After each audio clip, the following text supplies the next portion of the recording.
Welcome to Damsels in Dialogue, a podcast dedicated to female protagonists in fiction, film, and the stage, co-hosted by India Marie Paul and Katie Zetter. For our inaugural season, we will be focusing on 8 animated heroines from Walt Disney feature films. This episode, we find ourselves tangled up with a classic Grimm fairy tale and the world's most well-known maiden in a tower, Rapunzel. Let down your hair. Let down your hair. That's the music, right? That's the music. Yeah, that's the music. Let's add that in of us screaming that at the beginning. Yes. Oh, I love this movie. And I remember when it came out, seeing it in theaters with my mom. So this is in 2010. And I immediately loved it. And then I was so happy to revisit this movie. And I just fell more and more in love with it the more I focused in on it. And I just... it was amazing. So let's kind of dive into the origins of Rapunzel. We all kind of are familiar with the Grimm retelling of it, and that's what they claim they based it on for Disney. And it's kind of set in this German-esque village around the late 1700s, early 1800s. But the actual first story where we kind of meet this character is in Italy. So there was a group of tales written by Jean-Baptiste Bastille. I believe I've said that correctly. I think so. In 1634.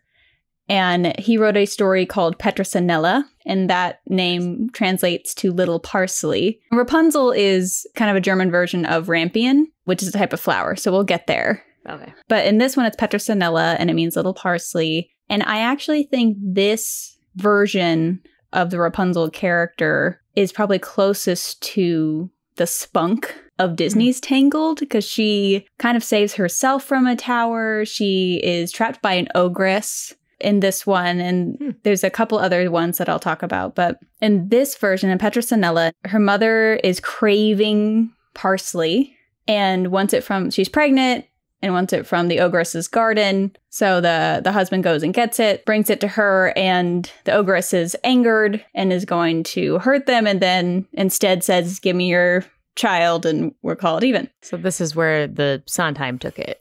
Sondheim is for Into the Woods, specifically quotes the Grimm versions, but all of them are derived from this. This Italian tale, which is really cool. And unlike a lot of other folklore or oral tradition fairy tales, there's not a lot of proof of it being around. And of course, there's always a maiden in a tower story. That's a whole category of fairy tales, is the maiden in a tower. Right.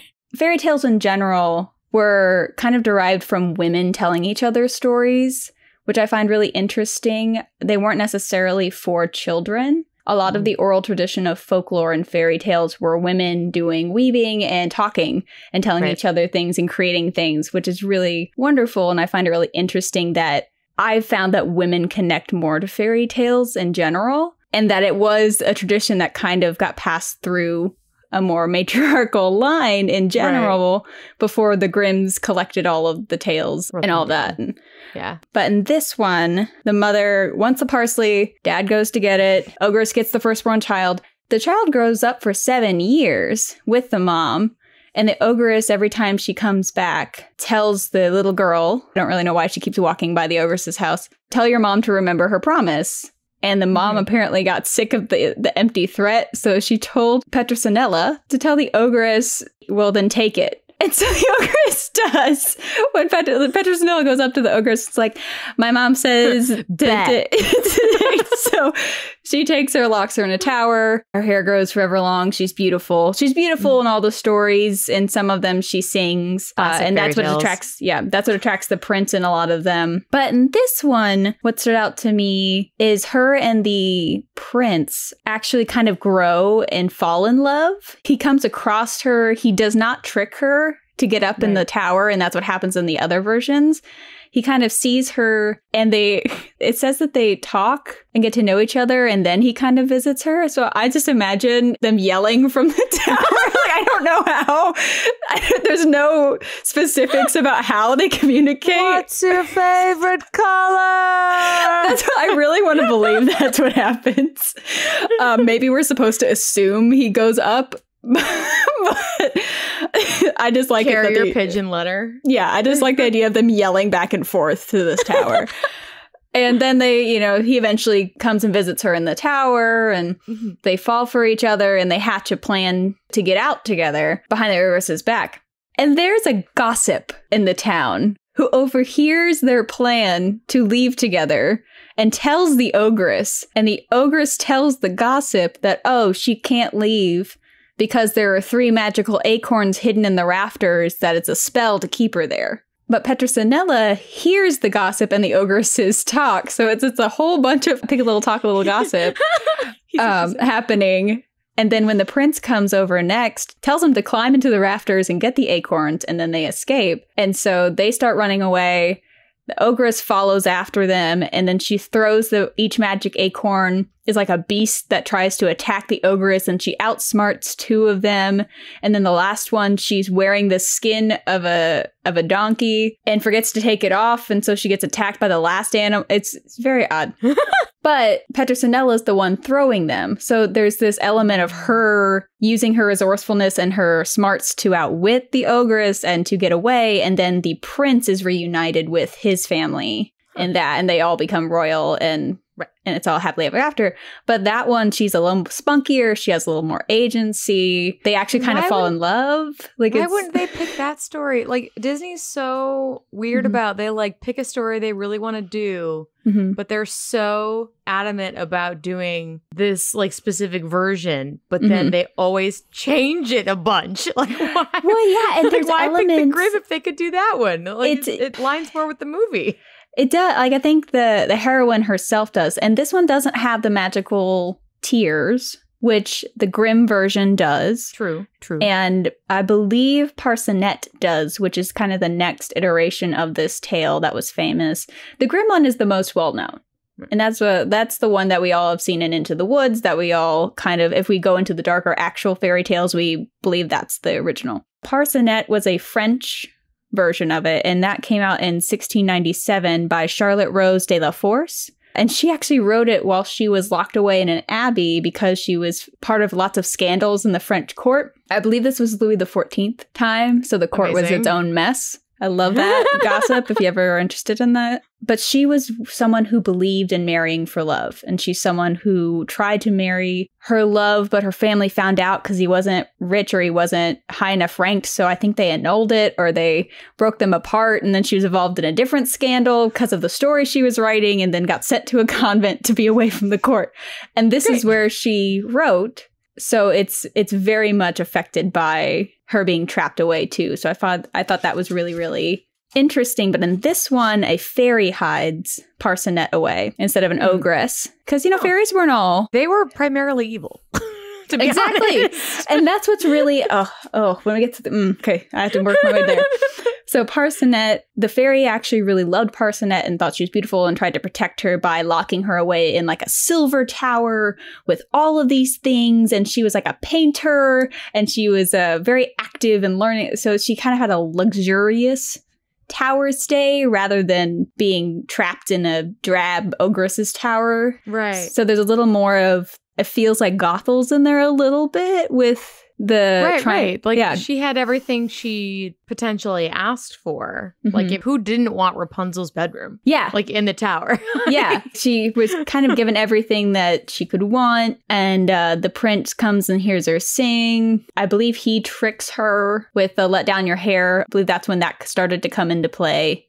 Goes up, fall in love. I think this is also... Parsonet is the one where the fairy finds out, cuts off her hair, prince gets tricked, and then she has sent Parsonet away into a cottage, not into the desert like the Grimm, but like to the cottage. Yeah, okay. Away from the prince, and then the prince... this might be where he jumps from the tower and gets split. So there's a little bit more of the blinding that you find in the Grimms too. But then ultimately they meet up. Rapunzel bears twins in that one too, I believe. Classic. I believe. Classic fairy tales. They all start to blend together. They have kids. Yes.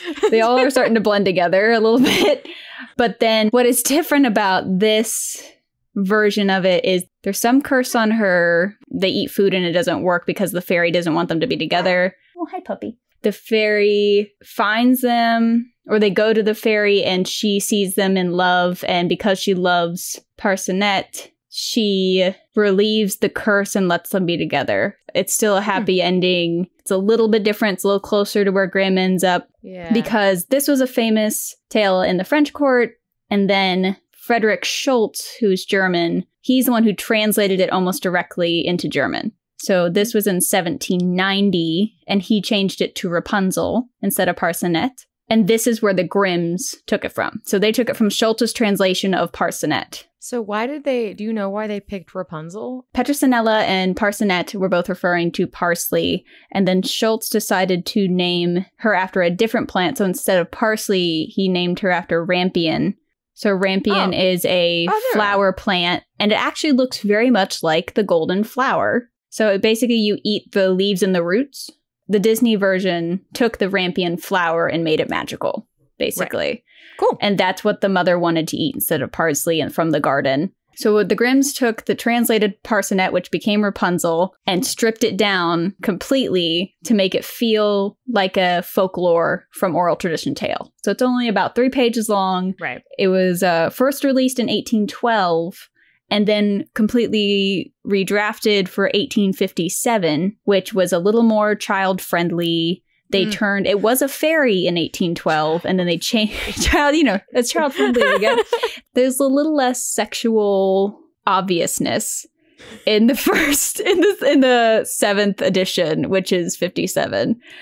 But in the first one, it's a little more blunt about things. There's a little less information. There's still a fairy. It didn't turn into a sorceress until the 1857 version, which is the one that's more popular today. Right. And for those of you who aren't familiar with the Grimm tale, it's mother wanted Rampion from the garden, stole it, was going to be cursed, so she got the baby taken away, put in a tower, hair grew forever long, was trapped there, prince walks by, hears the singing, tricks her, says, let down your hair the same way the sorceress does because he sees her from the bushes. They fall in love and then getting pregnant. And that's how the witch finds out. In the 1812 version, which is a little less kid-friendly, she gets pregnant and then has Gothel, because it's Dame Gothel, is the sorceress. This time it's a fairy because it's 1812. And she says, Mother, I don't understand why my clothes don't fit me anymore. And it's because she's pregnant. I do remember that. And so she finds out and gets upset. And then in the 1857 version, she accidentally says, you're easier to pull up than the prince. So she lets it, or something to that effect. So she lets it slip that she's about to see the prince or that he's coming later, that it's not that she's gotten pregnant. And then she gets pregnant, like she has twins when she's banished into the desert in the 57 version. She's not pregnant yet. So she gets banished to the desert, walks around, bears twins. In both versions, eventually she'll be there. And the prince comes back, gets tricked to thinking it's her, goes up to the tower, gets told that they're never going to see each other, and throws himself from the tower. In my brain, he got pushed. He did not get pushed in the Grimm fairy tale. He threw himself dramatically from the tower. Did not die. Did not die. Got blinded by like a thistle bush at the bottom of the tower. At the bottom. Wanders around aimlessly and then meets up with Rapunzel, who's wandering around aimlessly. She cries on him. Her tears heal his blindness, and then they return to his castle all happy. So that's the origin story. You really gotta think, like, Walt Disney, what were you, like, these stories are cool. I love fairy tales, but like, why were those, like, the Grimms and the Hans Christian Andersen?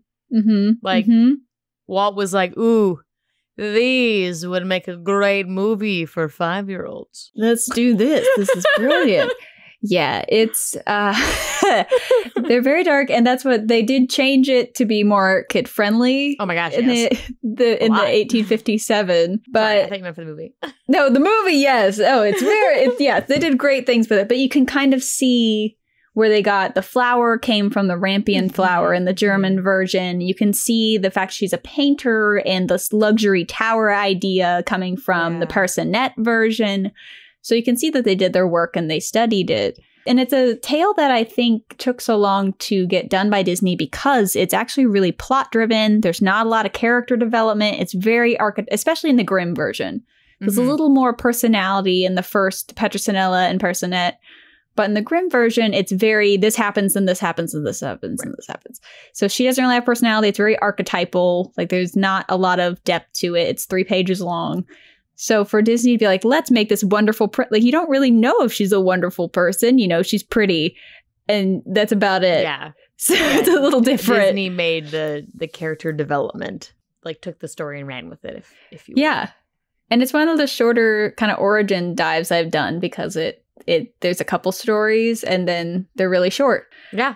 And the Maiden in the Tower idea was very popular among fairy tales, I think, because they were women driven and that women felt trapped in marriage. They felt trapped by their status. They physically felt trapped. There's a lot of that in fairy tales that I think comes from the oral tradition of women talking to each other and collecting these stories. And that's why there's so much imagery in fairy tales of weaving and household activities that happen because usually we're talking to each other while you were doing them. I always find that really interesting, and that the Grimms are known for collecting them, but it actually was them collecting what other women have collected for them and them translating it. Yeah, I think it's known pretty widely that they collected the stories, but I don't think it's as widely known that they're from women. Yeah, a lot of salons. Like I was listening to a really wonderful podcast. I believe it was Singing Bones. It kind of dives into fairy tales and histories.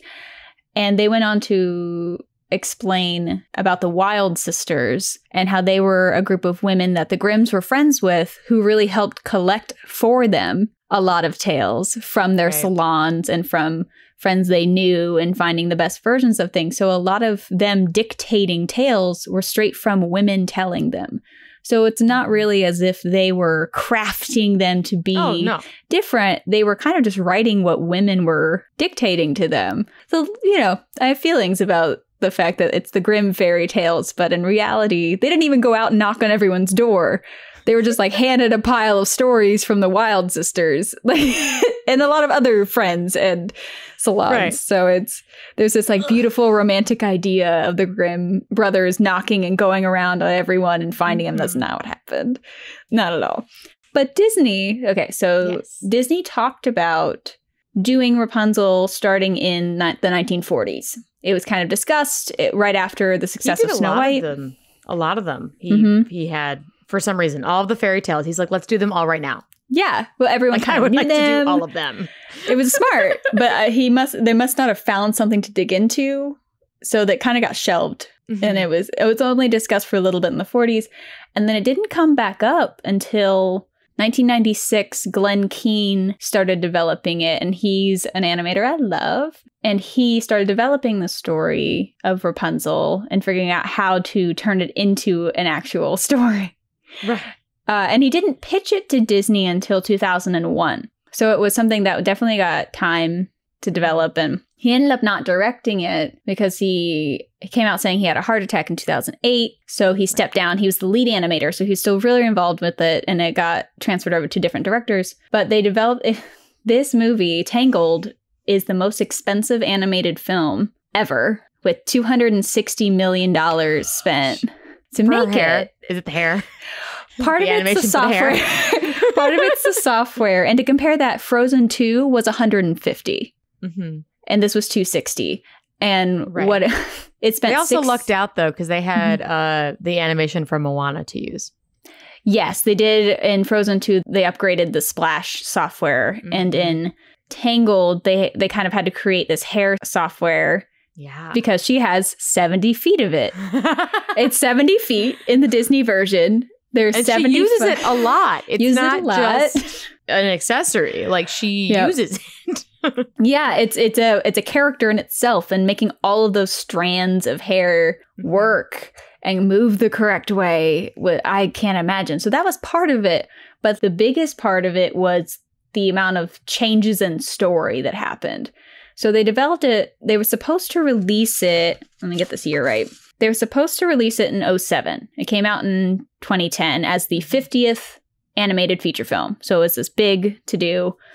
But they moved it back because they wanted to get the story right. So when you redevelop a story, you have to go through storyboards, visual design, writing. It's a whole, and that was the most expensive part, was the amount of reworking the story went. Because at one point, they wanted to make it almost Shrek-like and satirical. And Glenn Keane pretty much said, no, we're not doing that. You get Shorty. Yeah, that's about, and there's a lot of great comedy in it, but it's still a very genuine story. Mm-hmm.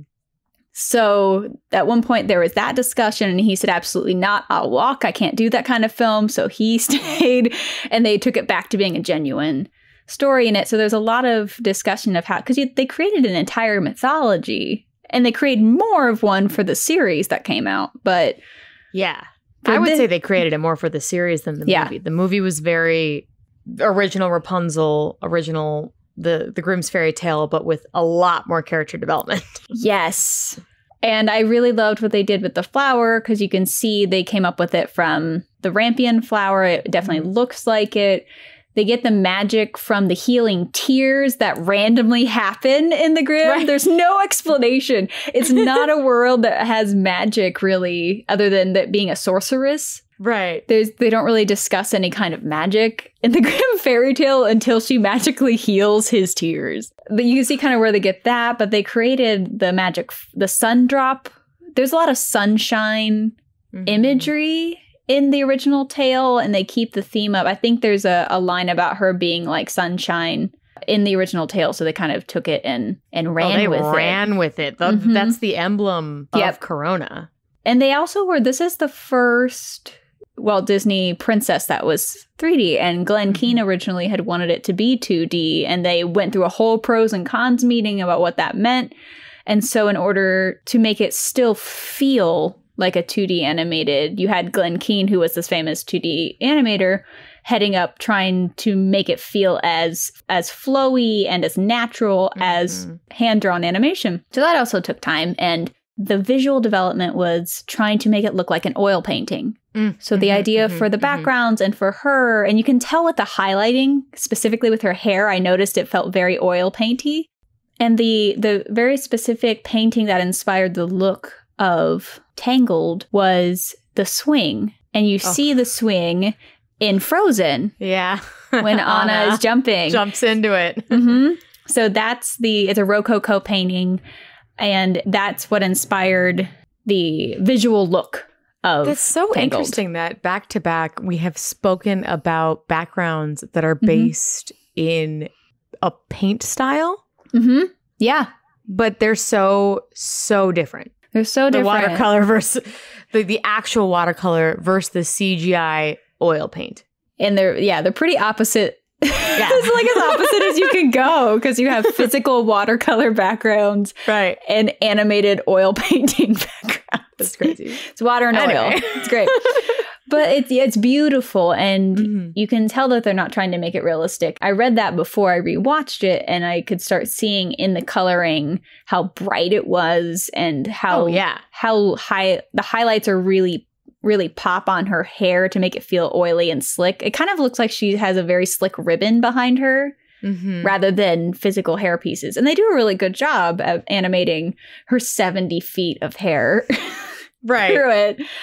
And something that I discovered in my research was that they specifically called, and you probably already know this, but they specifically called it Tangled to make it gender neutral.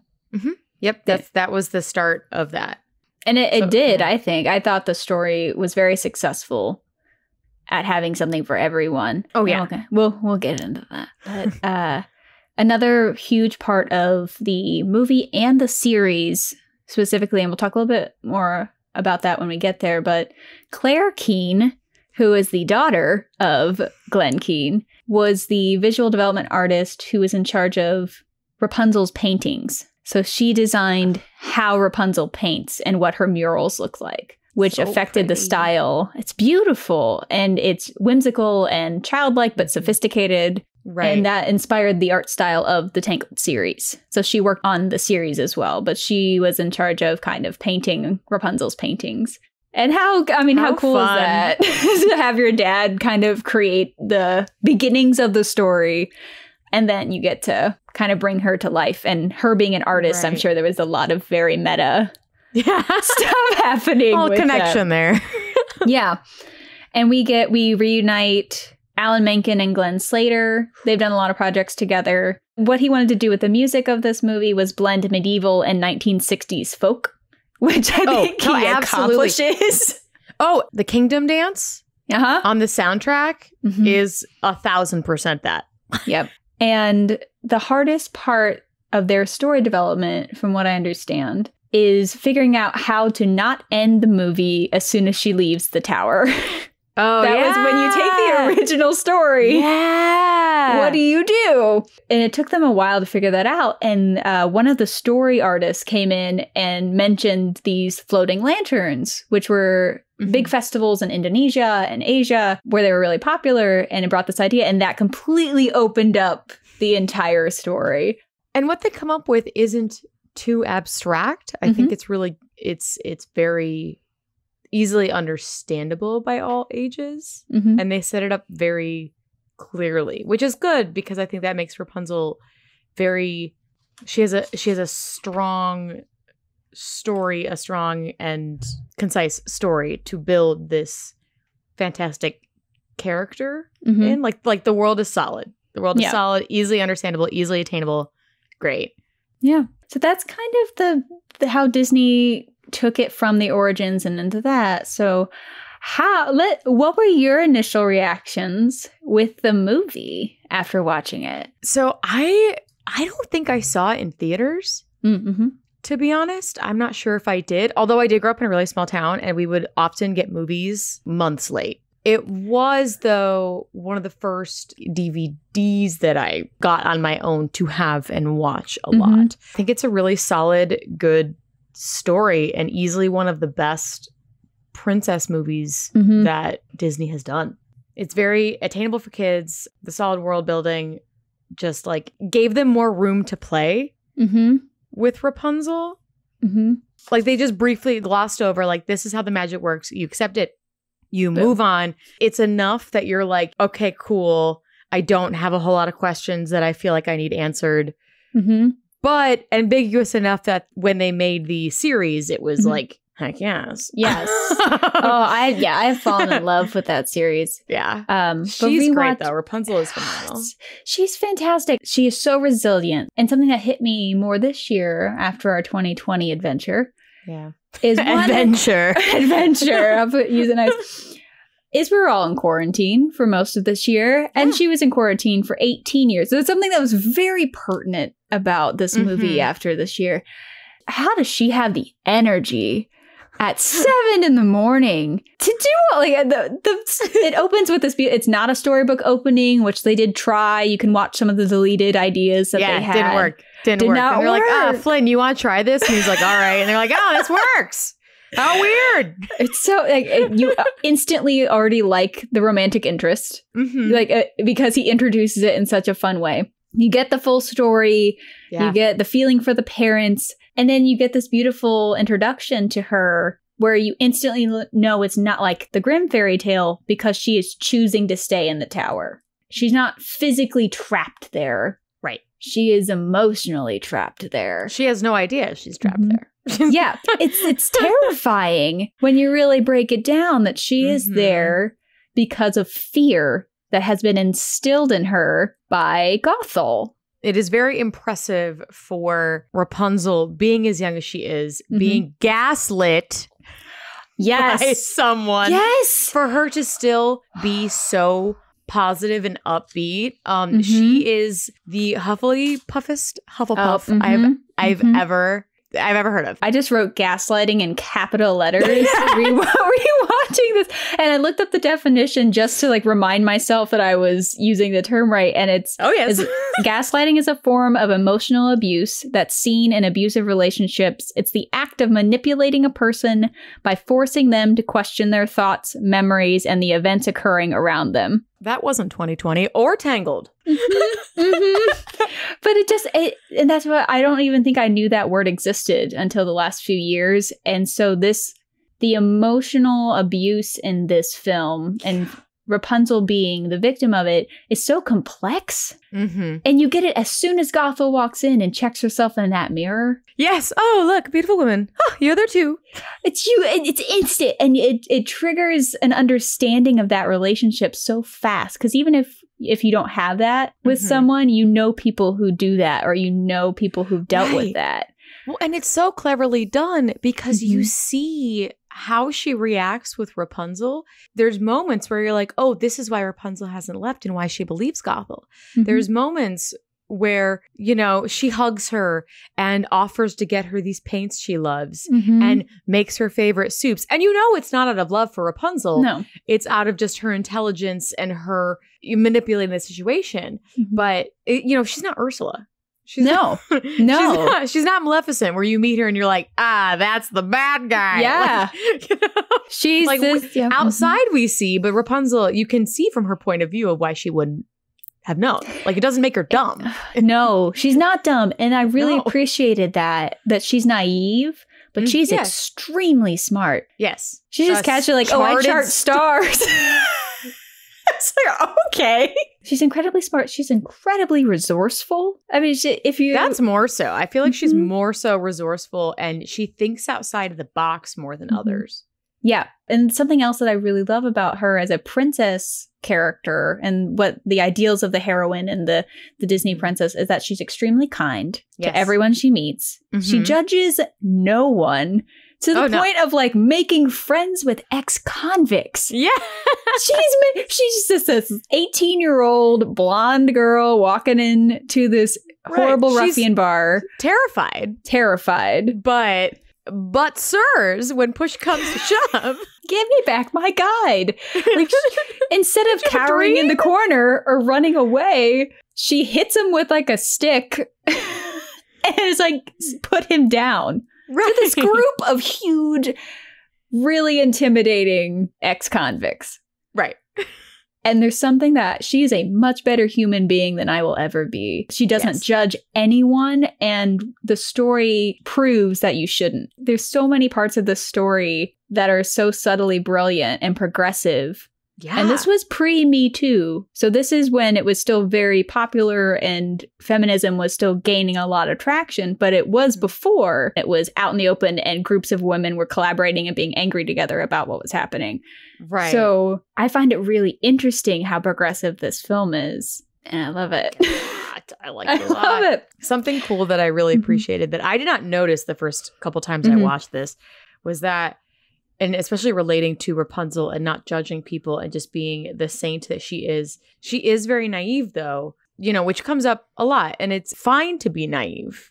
It's a very cool story in that it's very much discovering herself as well is part of it, which is really cool. But something that I found interesting is that Mother Gothel, every time she says, I love you, she's touching Rapunzel's hair. Whereas Flynn, anytime he speaks to her, watch it, he's pushing it out of her face. He's like, Blondie, what are we doing right now? Like, ignore, like getting it away. Right. Or, you know, when he tells her his feelings for her and everything, it's always, anytime he's speaking to her, He's not speaking to her hair.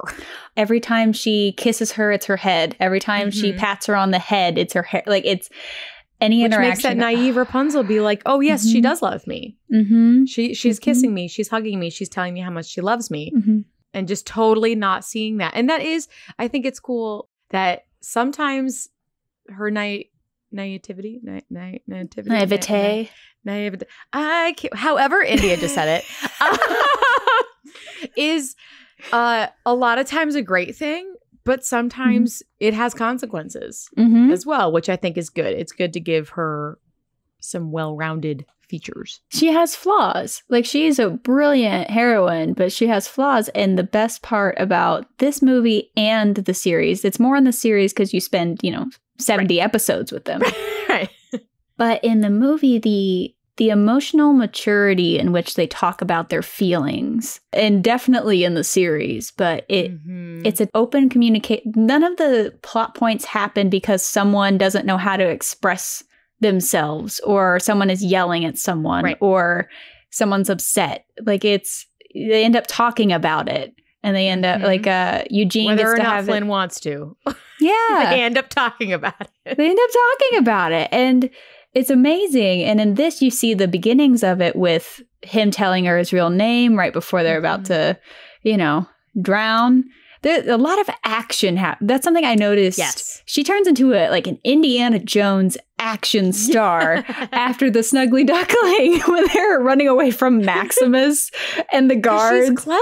She's clever. She's able to see and think outside of the box, which I think is very unique from past characters we've met. She's not just traditionally smart. She is ingenuitive. Yeah. And she's physically fit. Because when you're seeing her swing around the rafters, I'm like, she's got to have amazing biceps and triceps. Like, that's a lot of pulling people up. It makes me more believable when she shoves Flynn in the closet.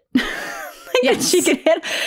And so much of the comedy in it undercuts the sentimentality, which I really appreciate. Because right when she has that first look moment where like love at first sight with him, because she sees him on the floor and there's this romantic music swelling and then he twitches and she hits him again. Yes. Like, so every time that they're really close to being gooey or being sentimental, either Flynn makes a joke or she does something quirky. She's like the first awkward princess, too. But the awkwardness that they allow and the quirkiness that they allow is so different than when you have these very old-fashioned feeling romantic interests and romantic princesses. Right. And you have one who's I don't know how she has any self-confidence after the emotional abuse she has been through. She is so insecure, but also so brave. And I find that really fascinating. And I appreciate that she was like 18 and they let her have emotions. The joy and stress montage when she's like, I'm a horrible human being. Yes. It's the best day ever. That montage is hysterical. Oh, it's so funny. But it's so real. Yes. Oh my gosh. Everyone has had that moment. Like, it's so brilliantly done. And Flynn's face. Every time it's just getting and everyone's been Flynn too. Everyone's been Flynn looking at their friend going through all of these things and you're like, it's really you could just you just okay. You let it happen. No, okay, all right. But they let her have all of these emotions and they let her have so much joy and they actually deal with the idea of her being locked in a tower for 18 years. Right. Oh my gosh, yes. Which is so different and good. Yeah, not good that she was locked in a tower, but good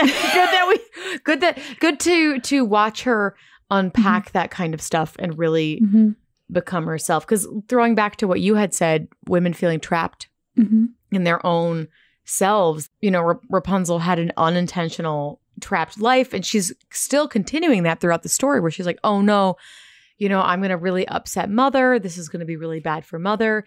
And she stands up to Mother and it still isn't good enough for her because she's still in the back of her head. She's still trapped. It's not until Flynn comes up and they save each other. They definitely save each other. It is not a he comes to save the day because he does come to save the day, but he doesn't save the movie. I appreciate that they fall in love and you watch them fall in love. It's not a love at first sight. Yeah, they actually, you can see them have an emotional connection that can grow from there. You see him grow as a person because of her.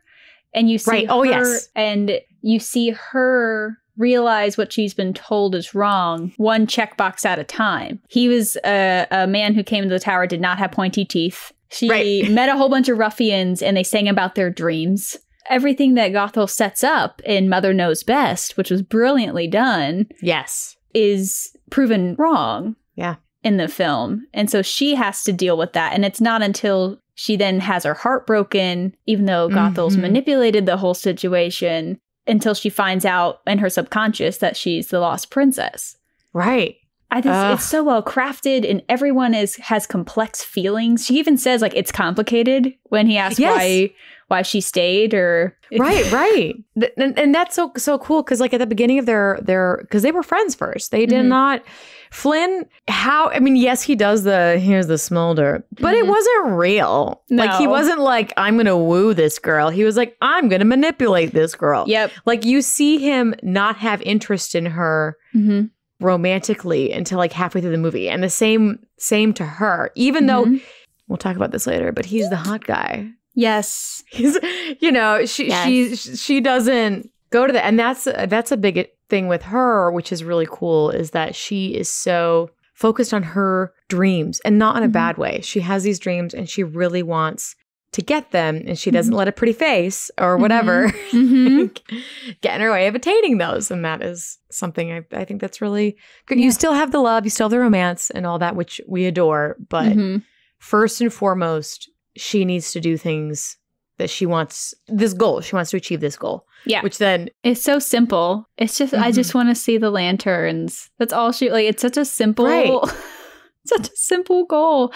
And then on the boat, he has this beautiful line of then you get to find a new dream. What if it's not everything? And what if it is everything I dreamed of?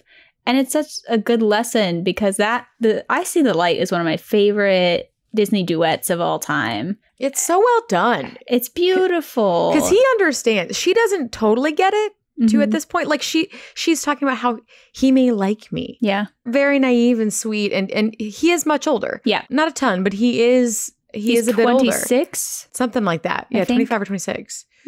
But, like, Flynn knows. Flynn's like, nah, I'm in love with this girl. And I did not fully realize it till right now. And I'm in love with her. And she's like, I love my dreams. And maybe I kind of like him. Flynn is one of the few portrayed womanizers who becomes better that feels less icky than typically that story is. And it's totally entirely because of Rapunzel's goodness. It's not because Rapunzel is the sexiest girl he's met and he can't be with anybody else. Like it's purely her goodness and her faith in him, and because he hasn't had that up until he's a pure cynic and she's the pure optimist. So you have these people clashing and learning from each other, and it's beautiful. And something that hit me this time watching it and thinking it more in depth about how it's crafted, I really appreciate that her gender has nothing to do with the story. You honestly could switch her and Eugene, and the story would still happen as it does. Yes. She's never held back. It's very different from, as previously mentioned, the Jasmine, where you have the personality starting, where the girls are very different and not just traditional, kind and more complacent women. You know, Jasmine is not that. Not low. But her gender still very much affects her situation. And then moving forward to this, it's, like you said, it's not. Her soprano voice doesn't attract him. No. She doesn't know she's a princess the entire movie. He doesn't know she's a princess until after he's dead. Because he's never learned it. I'm like, oh, he has no idea. He's just trying to save her. Yeah. And that was a really powerful moment that she changed this man so much in a non-icky way, like you said, that he was going there for her. Not for Jules. There was no game to be played. If he had known she was the princess, he was someone who stole a tiara for money. Right. So he threw it to the Stabbingtons. And something that hit me when I was watching it too is I See the Light is very similar feeling to A Whole New World. And I was started debating with my husband about A Whole New World versus this and why it feels different and why I like I See the Light better. And I think it's because though both of them are beautifully written and beautifully staged, I See the Light is self-discovery from each person. Yes. Instead of let me show you things, it's both people learning something about themselves and changing to come together. I love it. I love it so much. And to wrap up the Disney story, it gets very dark very fast when Rapunzel realizes she's a princess. Gothel tries all of her tactics and they don't work. And then she gets trapped by Gothel. Eugene gets stabbed. He dies. He straight up dies. And you see a little bit of blood. Like, they did very good. They didn't have blood from the knife, but they had it under his vest. And you see her see it. She completely self-sacrifices to save him. Because she knows that she's going to be an abusive prisoner her whole life. Yeah. And he saves her with the hair cutting and completely destroys Mother. When Rapunzel reaches for Gothel as she comes out the window, did you notice that? Oh, yeah. Yeah. She still loves her. She's still... It just hit me in a place. Yeah. She still loves her. That's still, for all intents and purposes, her mother. She doesn't want anybody to die. She is, outside of this lanterns moment where she really wants to see the lanterns, is so self-sacrificing. Like everyone else's priorities are above her own. Like she is so kind. I strive to find her optimism and kindness. It's very genuine, and it's complex because she does have flaws, and you get to learn more of them in the series, which we're about to get to. So the story itself is so tight, and it's Gothel is not magic, which is also similar to when we talked about Frollo. What's so evil about her is the human part of her, which is complete narcissistic, emotional gaslighter. It's very real.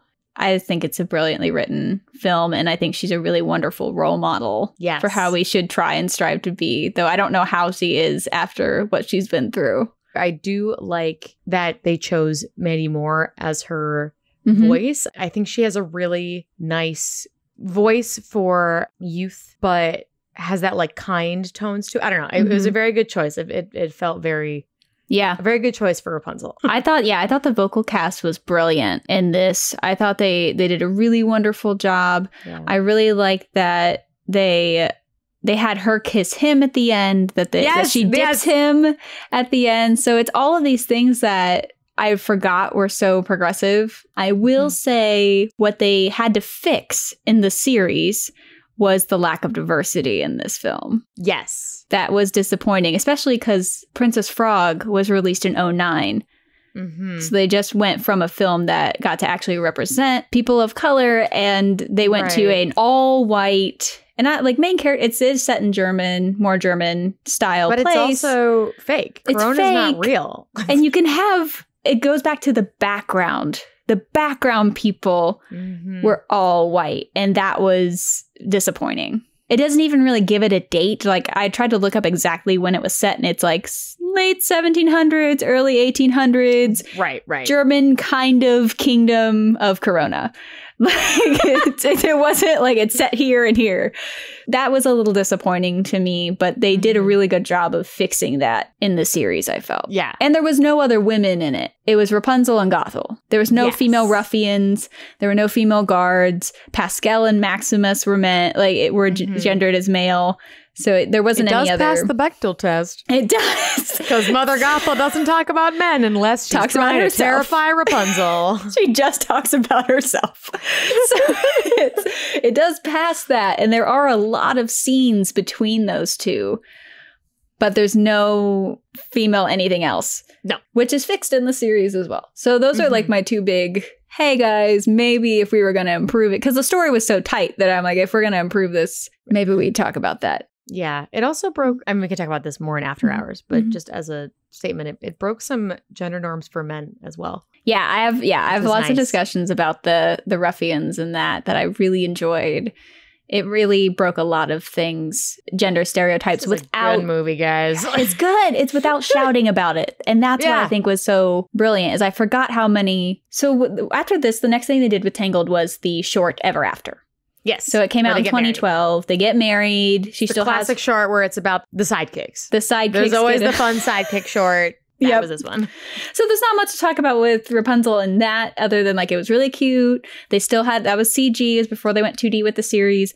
But what I just like kind of screamed to myself when I rewatched it was they say, you may kiss. They do not say, you may kiss the bride. Because they are equals, and they always play themselves as equals. I just like, if I put it, they just said, you may kiss. They didn't say you may kiss the bride. It was something I completely forgot. And it was, that's the only note I have for Ever After, because it was just cute. It had nothing to do with her, but that one line just like got me very excited about it. I love their relationship is great.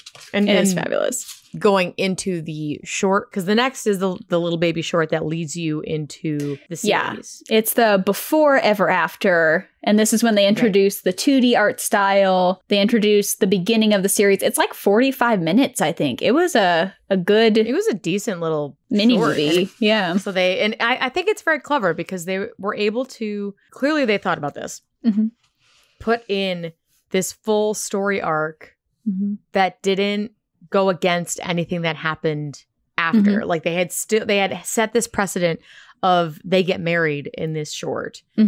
And this is what she looks like. This is what he looks like. This is what's happening. And they are able to have a full story and then come back and there aren't any big plot holes. No, they did a really good job of accepting these are the frameworks we're working in. And so the Tangled series came out in 2017 and it just wrapped up in 2020. It was 3 seasons. And it takes place after the first movie and before ever after the marriage. So you have this few years. And that kind of stems from Eugene saying, and after years and years of asking, I finally said yes. It's like, oh, it comes off of that. And so this is 7 years after the first movie. It was definitely something they had to approve. And Chris Sorensen was the showrunner on this series. And he came up with the mythology behind it and pitched to them, this is what I want to do with it. This is how it works. And kind of ran it past the original directors, ran it past Glenn Keane. He had to run it past Mandy Moore and Zachary Levi and Alan Menken. Because they got everybody back, which everyone is great. Came back. Which is great. It really makes the difference. It really did. And he said in an interview with the Bancroft brothers that Zachary Levi was the one that was hardest to convince. Because Zachary Levi runs a YouTube channel and like his own little website called Nerd HQ. And basically they kind of tear apart mythologies and sci-fi and fantasy and nerd stuff. And so he's someone who digs into other people for not making sense with mythology. Oh, so he was like, I don't know about this. Yeah. And so the showrunner said that he was the one who, he had like 80% of it figured out. And Zachary Levi was the one who kept asking questions and helped him make sure it was airtight because he kept being like, well, what about this? And what's this? And how does this make sense? Right. Like, so. Well, you could tell it is very well crafted. I think only having 3 seasons was also smart. This show also did not feel like a money grab. I mean, there were different costumes and different wigs and different hair, not wigs, but hair styles. Yeah, you know. She got her hair back. Right. Like, and it was different. You can't just use the old hairstyle. You got to have a new one. So you can buy a new one and a new dress and, you know, so that, you know, that happens. But the story itself was very true to the character. And there was even more character development with her in a great way. And all the characters around her. Everyone gets, I was blown away by everyone gets a story. There are multiple episodes where Rapunzel is kind of in it, but not really. And characters get to develop and she gets to develop with them. It was sophisticated. And that's what I mentioned earlier. The emotional maturity of these characters is kind of unmatched. They talk about how they feel. In the short that opened the series, Before Ever After, Eugene proposes and she says, not now, but I love you. And he doesn't leave because they are equals. He doesn't get very mad. Much stated. What's really cool about Rapunzel and his relationship is it's no longer Rapunzel and Flynn. They are a unit, and not in a bad way, not in a weird goopy like not codependent, they are equals, and I think that is a really important thing for kids at a young age to see, because even though Eugene comes from nothing and he was a villain in his own right, and she's a princess. They are equals. Their relationship is very much symbiotic, and they work together and they lift each other up when they need it, even in small amounts. Yes. Even just little side comments they make to each other. They are together on this. And they do have moments where they fight, which is very relatable. But I think it is one of the most healthy relationships for people, especially at a young age, to watch how they interact with each other and validate each other. In the 45-minute short, you really get a full arc in this Before Ever After short that sets up the series really lovely. And instead of being heartbroken, I mean, he's hurt when she says no. Oh, of course. But then instead of, usually when you have that moment, and which is hardly never in Disney, so this is still unique, the fact that she has said no in front of her entire kingdom. But she is also dealing with the fact that she's now trapped in a different way. You actually address the father's PTSD of losing his daughter. And that was one of the things that the directors of Tangled talked to the showrunner of the series. And their biggest questions for him were, what is the relationship with the parents? Because they've never talked before. Right. This is the first time they've ever been given lines. And so the first season is really her relationship with them and with what it meant to be a princess after being locked in a tower and not being able to see the world. So they're dealing with really complex emotional things and also having funny stories in them. But like it's really incredible. It's still a kids show. It's still a kids show. They still have the silly stories. They still have the fun things. But she does grow and become more of a heroine, if that is possible. Yeah, I didn't think it was, but then you see her be upset. You see her deal with like anger at people. Well, and her coming to terms with it's okay to not like everybody. Where that her and that baker Monty really don't like each other. Her and Monty don't like each other, and that's just they've accepted it. And that's how it is. And they're fine with it. Like, that was a really big character development for her. It's okay. It's okay to not love everyone. Not everyone is going to be your cup of tea, and that's all right. But also be respectful. They are still respectful for each other, even though they may be... like it's a mutual understanding. And I actually found myself as an adult watching it, learning great communication skills. Because there's just no way that I could, after being denied a proposal, go up and be like, I'm so sorry I did that to you in front of everyone.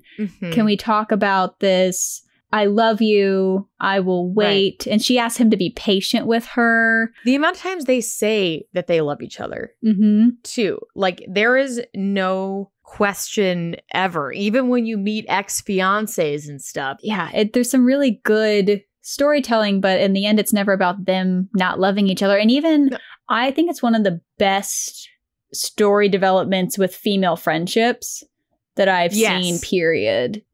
Yes. It's her and Cassandra are like yin and yang. They're only a couple of years apart. I think Cassandra's 4 years older, but you have another cynic, and her like not liking Eugene, I think, is fascinating, and how they both love Rapunzel. Eugene and Cassandra have the best one-liners I've ever heard. They're so good. And you see her and Rapunzel learn to be friends, even though they're so different. You see them learn to be better people because of it. The first season to me was about her and her parents' relationship. Yes. And dealing with what it means to be a princess after not being one for 18 years. Right. And the dad's PTSD, which is a fascinating thing to watch. And then you had the second season, which is kind of the adventure season. You're discovering the mythology behind the whole thing. It's her and meeting characters that will be important later. Yeah, her and Eugene's relationship developing because he hasn't proposed again yet. But then you have a whole couple where she tries to almost propose to him at one point, and then he's like, oh, I understand why you want to wait. So she doesn't. So there's those things happening. And then her and Cassandra are growing because there's no other guards around. There's no other parents around. It's just them. So their relationship grows and then gets tested because season 3 is about rebuilding that relationship. Right. So I think they go through so much because her being Gothel's other daughter is incredibly complex and fits. It like actually makes more sense of why she didn't move Rapunzel half a way around the world. Like, why would you just be a horse right away if you took a daughter?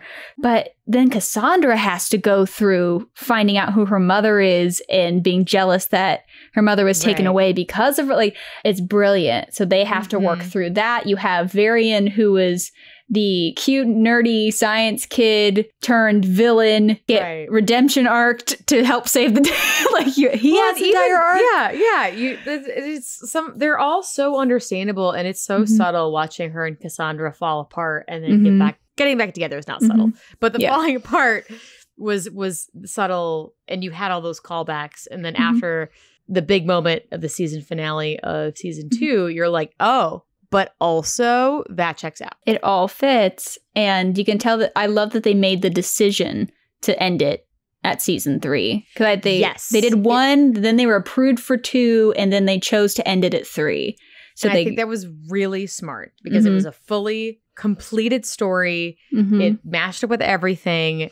Rapunzel had a full arc. They did all the corny things that were kind of forced, but not too much. Yeah. But all the corny stuff from the movie, like for kids, it's great. They're going to cry. They're going to love it. It's going to be great. Yeah. Especially for a kids show. I think 3 seasons was beautifully done. It was marketed for kids, but it was more for the kids who saw Tangled as young kids and were kind of in that tween. You're dealing with more like relationship-y stuff. You're dealing with real action.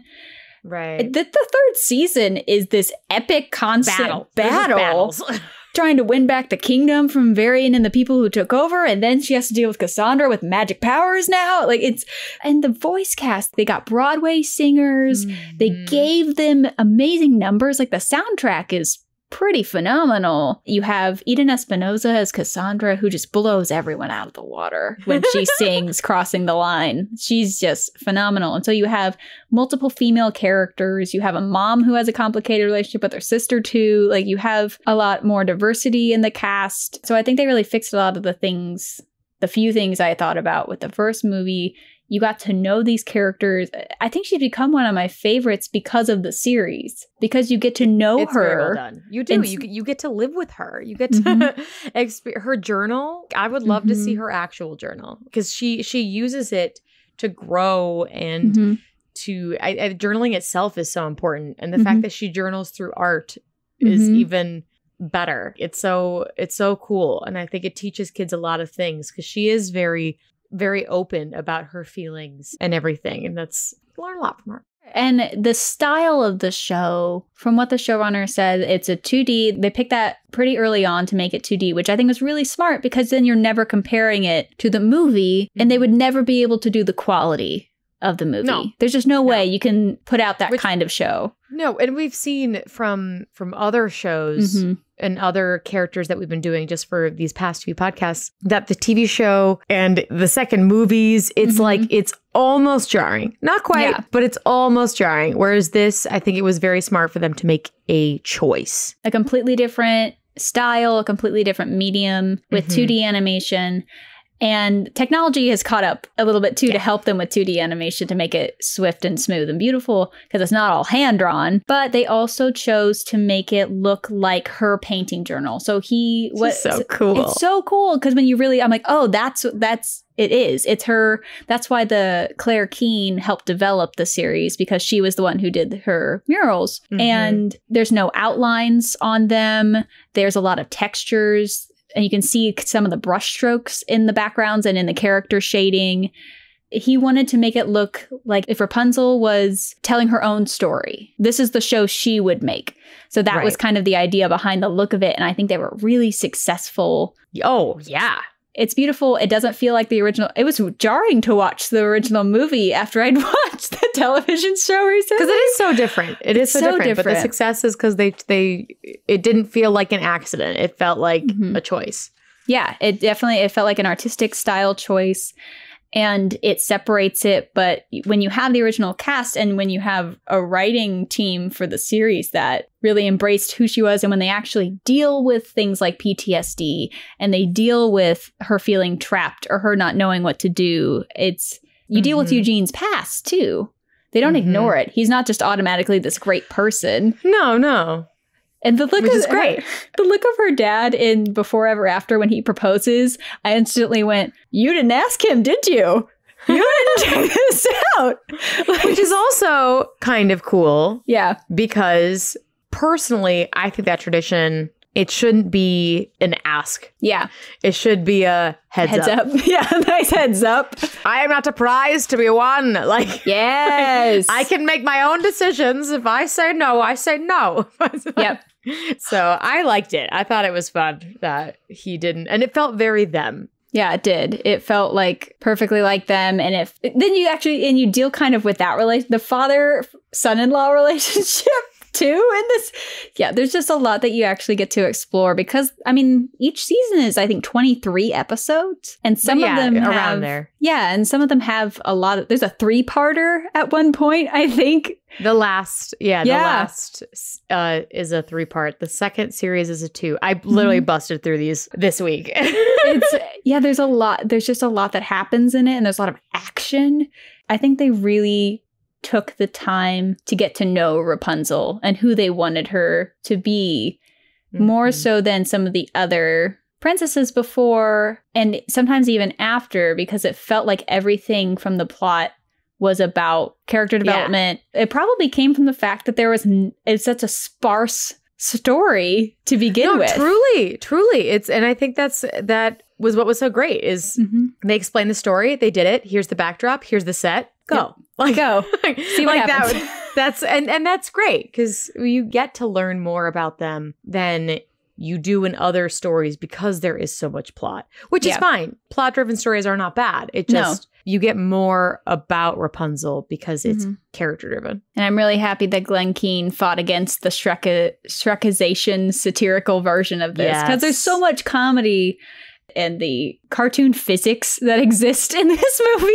Because, I mean, he would be dead after getting hit in the head. So everyone hit with a frying pan would be dead. Well, even Flynn calls it out. This is the most ridiculous thing I've ever done. He's addresses the magic of it in a way. Yeah. So he's the reason that we buy into it because it's a realistic world. Yeah. That just has a magical flower in it. So, and a horse that is a person. Right. So he's the one who addresses the fact that that this is weird. Which makes sense because with the narrator and everything, they tie that in really well, which is good. I'm glad that it wasn't Rapunzel. I'm glad that Rapunzel is in the world, living it, and you just get to live in the world with her, as opposed to watching Eugene's like telling the story kind of. He's our in as the audience. We experience it with him, but Rapunzel's the one everything's like happening to. Yeah, which is great. I think that's really cool. I think it's brilliant.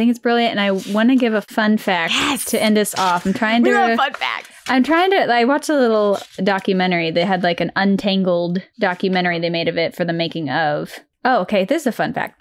So Pascal, her little chameleon friend we all love. We get to know him really well on those series. The frog, love it. So they had chosen the chameleon, and one of the animators bought a pet chameleon and named it Pascal.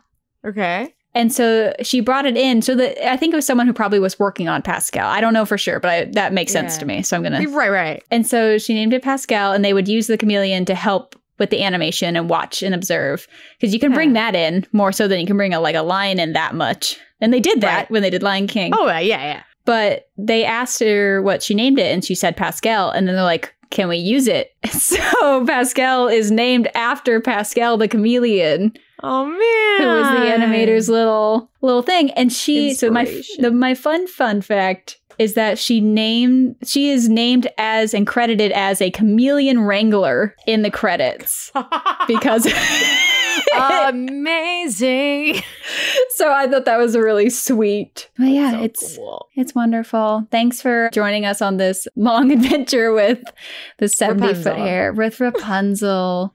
With Blondie. 70 feet of hair. And in the Grimm, it was 75. And in Haircut Personette, it was 90 feet. Wow. So she got shorter as she progressed. They're like, oh, that's too long. 70 feet. Gotta make it more manageable. Fantastic. I hope you guys join us next week. Thanks for listening. Thank you so much for joining us for this episode of Damsels in Dialogue. Tune in next week as we travel to ancient Greece and meet a damsel who may be in distress, but can definitely handle it. Megara. If you enjoyed listening today, we'd love to have you subscribe to this podcast and share with friends. If you really enjoyed our discussion, you can find more behind-the-scenes content, a peek at our research notes, and even entire bonus episodes on Patreon. Each month, we release a full after-hours episode where we discuss the movies we cover in each episode unfiltered and unrestrained, along with behind-the-scenes extras and notes. You can reach us on social media. Links to all our platforms can be found in our About section. Until next time, this has been Damsels in Dialogue. Have a nice day. This podcast is sponsored by Rural Princess Parties, LLC, and is produced by Hello Out There Audio, part of Hello Out There Productions.